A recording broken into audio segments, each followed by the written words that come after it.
Okay, welcome to Dance 101. This is an online dance appreciation course.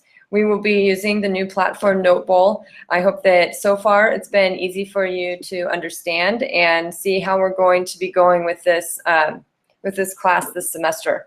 So first of all, I would like to just tell you a little bit about myself. My name is Erica Colombi. I'm a faculty in the School of Dance at the University of Arizona and at Pima Community College. I teach, obviously, Dance 101 online, and I also teach ballet and production. And I'm very excited to be sharing this class with you. It works out. I have 3 children that are 7, 9, and 12, and so online classes are a good fit for me, and hopefully will be for you also. So this is how we're going to do a weekly lecture. So once a week I will come on and give you a lecture. We'll look at some videos.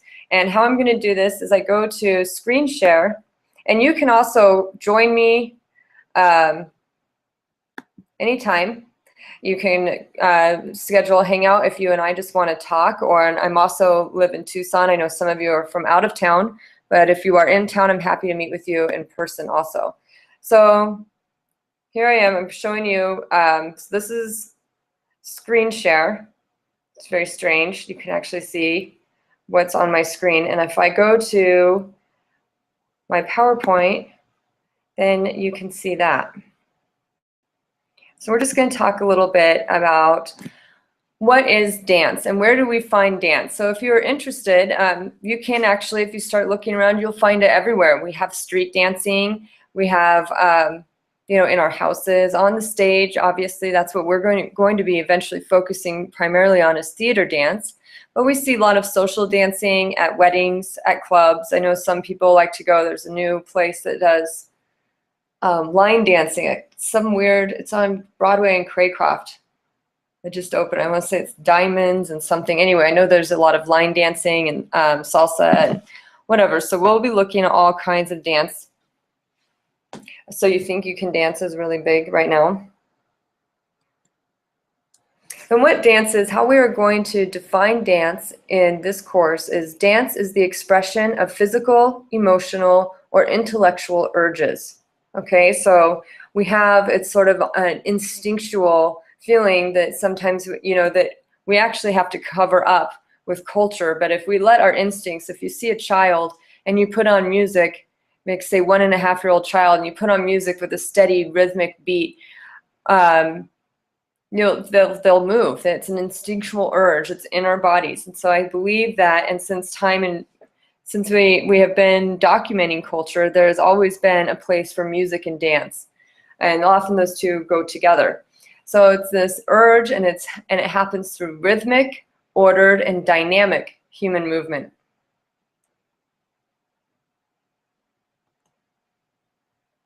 So we want to talk about what is rhythm. So it's not necessarily just the beat. It's a repeated pattern of emphasis. So in a waltz, it would be 1, 2, 3, 1, 2, 3, 1, 2, 3. And a polka is a two, like more of a two-step. So it's it can be multi-layered, like the polyrhythmic drumming that you would see in like a drum circle or in Africa. So you can see there's a lot of different ways that we can define rhythm. So what about order? What is order, and why do we use order as a way of defining what dance is? And I believe it's because it's about our intention. Okay, so I am talking to you right now, and then you can't see this, but I'm gesturing with my hands. So I am moving. It's an instinctual move, but it's not necessarily a dance, and it's because there's a beginning. We have an idea of how long it's going to last. We're organized in how many dancers there are. Even if there's only one, we are thinking about where our bodies are moving in space. So it's that intention of controlled sequence of events, a conscious decision, and that's what makes dance the order. Okay, so that's why we say it's rhythm, so you're moving in a repeated pattern of emphasis, and it's ordered because there is some sort of beginning and end. There's some intention in how we are going to move our body. So it's not just, getting up out of bed is an instinctual, so you have to go to the bathroom, that's instinctual. Okay, that's not a dance. Okay. And we want to talk about the word dynamic.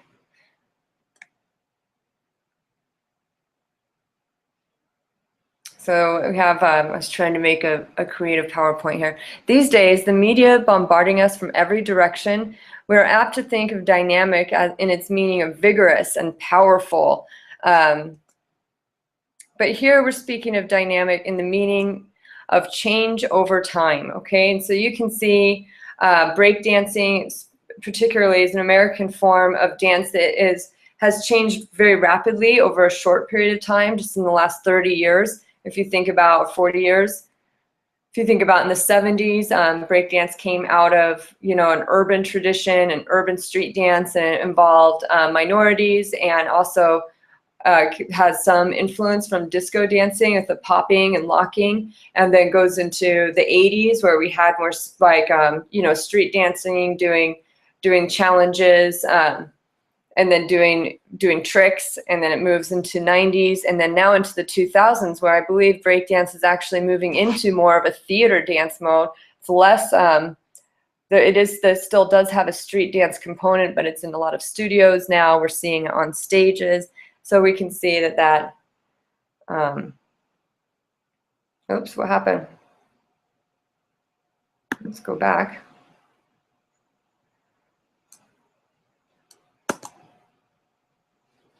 So what does it take besides a dancer to make dancing theatrical? So we just talked about break dancing and how it is becoming more theatrical, even though it still has its roots in urban street dance.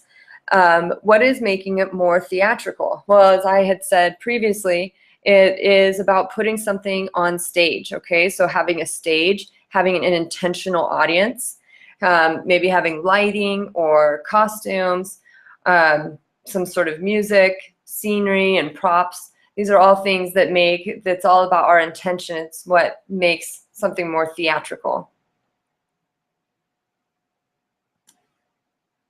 And every culture expresses itself through music and dance. And I know every and all and always, these are very strong words, but I truly, in every culture, there is some form of music and dance, which that's just amazing if we think about this world, even though it feels like it is getting smaller. But we have so many different peoples and so many different ideas, and there is this underlying humanness about all of us, and part of that is in our dance making and in our music making. So I have some pictures here of the Chinese Peking opera, Japan's kabuki, which is actually the oldest theater dance. It's been over 3,000 years old, and India's dancing. I'm not gonna say it because I'm from Idaho and I butcher every word I try to say. So India has some beautiful dancing that is very old also. We will mostly be looking, however, at theater dance in Western civilization. And of course, the emphasis is on dance in America. And the reason why we're doing that is because if we could focus, we could do a whole semester just on dance in Europe or Japanese dancing. Like there have some crazy good stuff coming out of Japan right now. A lot of hip hop actually. So we could focus on every culture's evolution of dance, but we're going to focus primarily on theater dance and dance in America for this semester.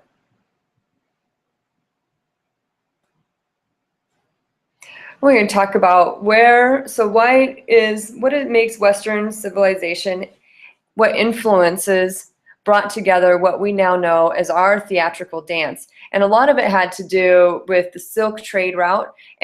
So we have the cradle of Western civilization really being around in Greece, which is funny because I went to Greece this summer and they all say that they are the first Western, they are the makers and the founders and the cradle of Western civilization.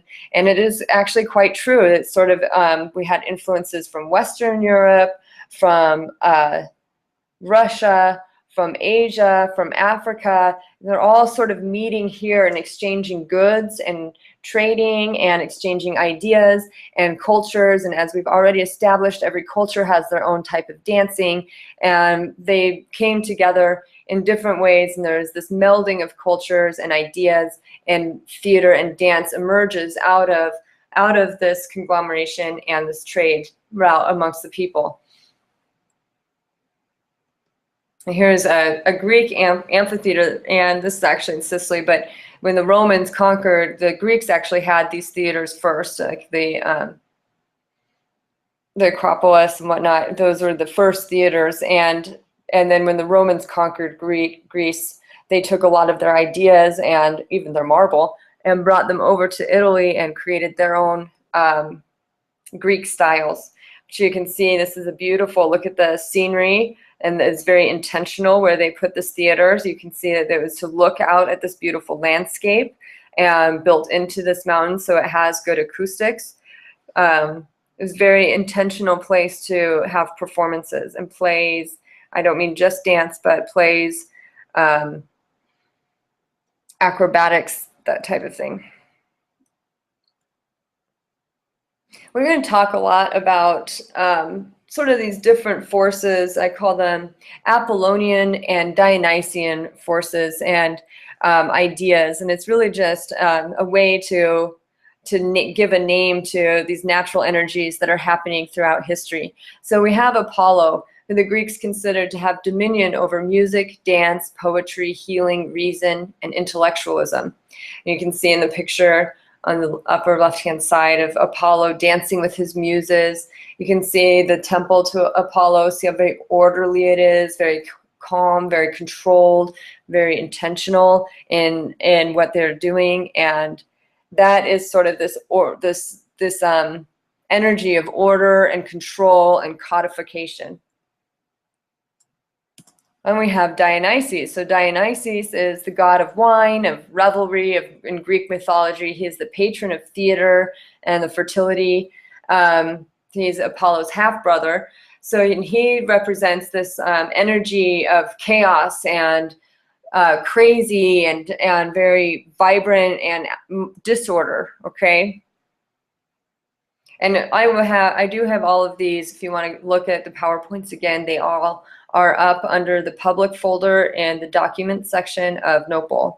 So that's what we're looking at, is sort of when we look at dance history and any kind of history, we have this period, we usually have a period where things are starting to become very controlled, very ordered, and then there's this a period of rebellion where, no, we don't want to do that, and we do something different, and then it goes in that way. And then as that differentness becomes more of the same, it becomes more controlled and more ordered. And once again, we have this rebellion of newness and new ideas and the chaos that brings into bringing that newness into that controlled environment. And that's what happens a lot in theater dance. As soon as we get a hang of something and we start to control it, some creative force comes up and wants to do the exact opposite. And then that becomes old and controlled, and then it becomes, there's something new becomes again. Here's some pictures of line dances and circle dances. You can see that in the Apollonian dances, they're very ordered. This is going to look more like down here, where you have the wedding dances that are still being performed today in Greece, and they're very linear and very orderly. And then you have your Dionysian revels, so that's sort of like crazy chaos. Makes me think of like a rave or something, though you probably don't know what that is because I'm old. I should say I'm older, not old yet. Okay, moving on. And that brings us into the Romans. We're gonna just cruise through this very quickly. I use this in this PowerPoint is also used for a more specific dance history class, but this is talking about Rome and how when they conquered Greece, as I already mentioned, that they took a lot of ideas, like their theatrical ideas and their theaters and their architecture, and so what Rome actually, and then they added their own layer to theater that is still in use today. And so some of the theatrical expression of ancient Rome was more into comedy, into exotic displays, circus spectacles, the chariot race, gladiators, that sort of thing. And actually, they would use masks, and slapstick comedy dates back to the Roman Empire, where they actually would have a stick that had a slap on the end. So it would, think of the Three Stooges or something, and you would trip your friend and it would make that slap, and then that was the slapstick. And so that's where we get slapstick comedy. And a lot of our circus and acrobatic type things come out of what the Romans brought to the theater. And with the fall of the Roman Empire, we had the establishment of Christianity. Some of those old pagan beliefs were being transferred into Christian beliefs. And we also had what we call the Dark Ages, which were the Crusades, where we're trying to force these beliefs onto people. And there was, you know, our world was becoming more populated, and with that becomes more disease, and we didn't have a clear understanding of that back then. And so a lot of times people would have these dance manias, or they would just dance like they would dance the Black Plague, and so they would just dance until they got like sweat it all out sort of thing. Tarantism was you know, spider bite, and we would go into this sort of, it's not really clear if they were like having spasms or if they were really dancing, but it was to get rid of the toxins. All right, we're going to stop there for today. This was just a very brief introduction to Dance 101. Just so I know that you have watched it and you have seen and understand how we're going to be doing stuff, if you could like, there we go. So if you could like, so instead of liking, like is the Facebook version. Noteball, you're gonna press on the note, and that means that you have watched it, you've understand, and then I can kind of literally take note of it in my mind, so I know that we're all on the same page. We will be having lectures at 9:15 every Thursday. Next Thursday, we're going to go into the history of ballet. That will be our first, where we're going to pick up with theater dance. And you can always come in. You can join me live right now. And if you do that, you can ask questions. So you're welcome to join anytime, and we can interact and ask questions and whatnot. And if you are unable to join me at 9:15, just make sure that you watch it sometime throughout the week and be ready to go. Our first discussion will be next week. So after the introduction to ballet history, we'll have 2 or 3 lectures on the history of ballet, because it is the oldest of the theater dance art forms. So we will have 2 or 3 lectures on that, and then you will have a discussion based on those lectures, and it will be up on, you'll see it. I'm going to build the Notebowl assignment tab this week, so you can see what your semester is going to look like. I promise it. I will try to keep it as manageable as possible, and I hope that you enjoy your weekend. Have a lovely 3-day weekend, and I will see you next Thursday. Please feel free to email me. And if you have any questions, make sure you have the book by next Thursday, okay? That's really important, because we will be doing our quizzes based on the readings in the book. All right, have a great weekend.